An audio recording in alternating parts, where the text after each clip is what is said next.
хабарҳои иқтисодӣ имрӯз 8 феврал дар Паём ТВ. дар Тоҷикистон бархе аз кормандони собиқи соҳаи бонкӣ, хизматрасонии алоқа ва бархе собиқ мансабдорони давлатӣ аз 17 то 27 ҳазор сомонӣ нафақа мегиранд. дар ин бора Дилмурод Давлатзода, раиси Оҷонсии суғуртаи иҷтимоӣ ва нафақаи Тоҷикистон дар нишасти матбуотии ниҳоди зери роҳбарияш хабар дод. Ба гуфти Давлатзода, ҳаҷми нафақа аз рӯи маоши баланд таъин карда мешавад ва ҳоло дар Тоҷикистон нафароне ҳастанд, ки то 27 ҳазор сомонӣ нафақа мегиранд. барои гирифтани нафақаи муносиб маоши баланд таъсир мерасонад. агар шахс маоши баланд гирад, ба ӯ нафақаи баланд дода мешавад.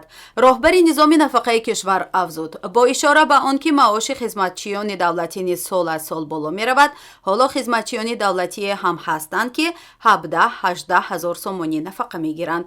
Дилмурод Давлатзода бо такя ба сири нафақавӣ аз овардани номи чунин ашхос худдорӣ кард ва танҳо гуфт, онҳо кормандони собиқи соҳаи бонкӣ, хизматрасонии алоқа ва бархе собиқ мансабдорони давлатӣ мебошанд.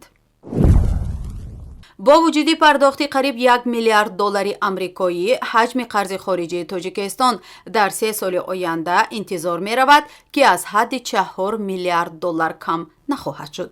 ҳаҷми қарзи хориҷии Тоҷикистон дар соли 2023 афзоиш ёфта, интизор меравад, ки ба ҳолати охири сол ҳатто аз ҳадди $4 миллиард амрикоӣ ҳам бештар шавад. бар асоси барномаи қарзгирии берунаи давлатии Тоҷикистон барои соли 2023 ва дурнамои нишондиҳандаҳои он барои солҳои 2024-2025, ҳаҷми қарзи хориҷии кишвар ба ҳолати 1 январи соли 2023 ҳудуди $396 миллиард амрикоиро ташкил хоҳад дод.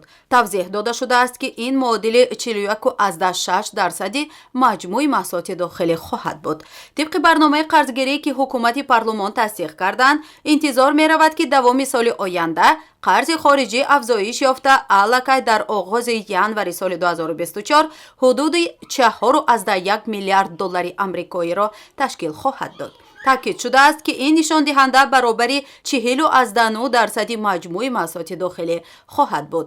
ин дар ҳоле аст, ки бар асоси буҷети давлатии Тоҷикистон барои соли 2023 ва нишондиҳандаҳои он барои солҳои 2024-2025 барои хизматрасонии қарзи берунаи Тоҷикистон дар 3 соли оянда зиёда аз $991 миллион амрикоӣ пешбинӣ шудааст. аз ҷумла соли 2023 барои пардохти қарзҳои хориҷӣ наздики $254 миллион пешбинӣ шудааст.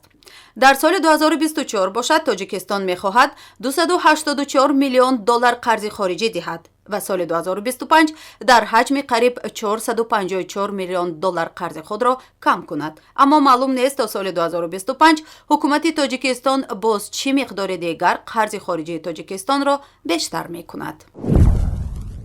соли гузашта дар Тоҷикистон аз ҳисоби тамоми манбаъҳои маблағгузорӣ барои сармоягузорӣ ба фондҳои асосӣ беш аз 16.2 миллиард сомонӣ истифода шудааст. дар ин бора Низом Мирзозода, раиси Кумитаи меъморӣ ва сохтмони Тоҷикистон, рӯзи чаҳоршанбе дар як нишасти хабарӣ ба хабарнигорон маълумот дод. ба гуфти Мирзозода, дар ин муддат бештар аз 1.7 миллион метри мураббаъ манзил ба истифода дода шудааст. инчунин мактабҳои миёна барои 23,200 хонанда, беморхонаҳо барои 197 кат, дармонгоҳҳо барои 450 қабул дар як бастикорӣ ва муассисаҳои томактабӣ барои 1200 кӯдак сохта ба истифода дода шудааст. қайд карда шуд, ки соли гузашта институтҳои лоиҳакашӣ ба маблағи 35 миллион сомонӣ корҳои лоиҳакашию тадқиқотиро ба иҷро расониданд. нархи арз. бонки миллии Тоҷикистон арзиши сомониро нисбат ба асъори хориҷӣ барои имрӯз 8 феврал эълон кард. тибқи нишондоди Бонки миллии Тоҷикистон, арзиши 100 рубли русӣ барои имрӯз 14 сомониву 50 дирам аст. ин ниҳод қурби миёнаи фурӯши $100 Иёлоти Муттаҳидаи Амрико дар муассисаҳои қарзии Тоҷикистонро 1033 сомониву 57 дирам арзёбӣ кардааст. Бонки миллӣ қурби миёнаи фурӯши 100 евроро 1105 сомониву 82 дирам арзёбӣ кардааст. нархи тилло. баҳои ҳар унс тилло дар муомилоти субҳи имрӯз миёни бонкҳои Лондон $1880.5 муомила шуд. нархи нафти хом. нархи миёнаи фурӯши ҳар бушка нафти хуми таҳвили моҳи оянда дар биржаҳои Intercontinental Exchange ва Brent фьючерси Лондон $83.65 муомила шуд. нархи миёнаи ҳар бушка нафти хуми таҳвили моҳи оянда дар биржаҳои New-York Mercantile Exchange ва Lightsweight Oil New York $77.25 муомила шуд.